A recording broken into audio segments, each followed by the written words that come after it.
Dead on arrival sa ospital ang isang lalaki matapos pagbabarilin sa Novaliches, Quezon City. Naaresto na ang 2 sa 3 suspect na iginiit na wala silang kinalaman sa krimen. Ngayon ang balita si James Agustin. Mga tama ng bala ng baril sa ulo at likuran ng kumitil sa buhay ng 28 anyos sa lalaki sa Barangay Golod, Novaliches, Quezon City. Naisugod pa ang biktima sa ospital pero diniklarang dead on arrival. Nakuhanan sa CCTV camera ang pagtakas sa isa sa mga sospek. Kalaunan na aresto sa hot pursuit operations ng pulisya ang 2 sa 3 lalaking sospek.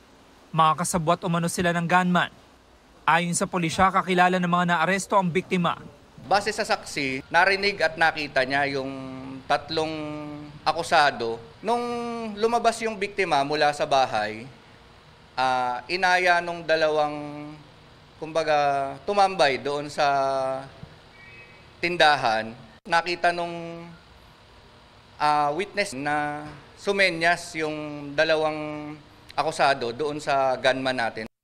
Nang iproseso ng SOCO ang bangkay ng biktima, nakakuha sila ng 6 na sachet ng umano'y shabu. Isa sa mga tinitinang anggulo ng pulisya sa pamamaril ay may kinalaman sa iligal na droga.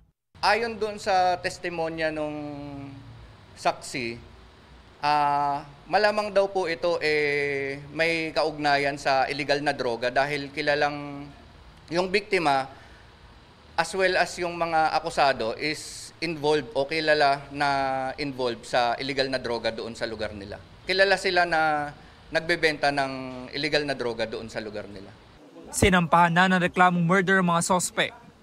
Ang 50 anyos sa sospek ay dati nang nakulong dahil sa kasong pagpatay, habang ang 38 anyos sa sospek ay nahuli na rin dahil sa illegal na droga at pagsusugal. Itinanggi nilang may kinalaman sila sa pagpatay sa biktima. Wala akong katotohanan yun, sir.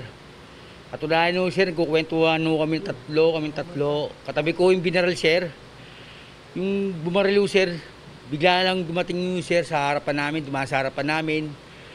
Pagpatapos pa may konti, nung nakalagpas sa amin ng konti ng bagya, umarap siya, pumutang baril, pinaputukan ho yung tao. So wala ho kayo kinalaman sa... Wala ho talaga, sir. Wala pong katotohanan yung binibintang po sa amin. Malinis po yung konsensya namin. Patuloy namang hinahanap ng mga otoridad ang isa pang sospek. Ito ang unang balita. James Agustin para sa GMA Integrated News.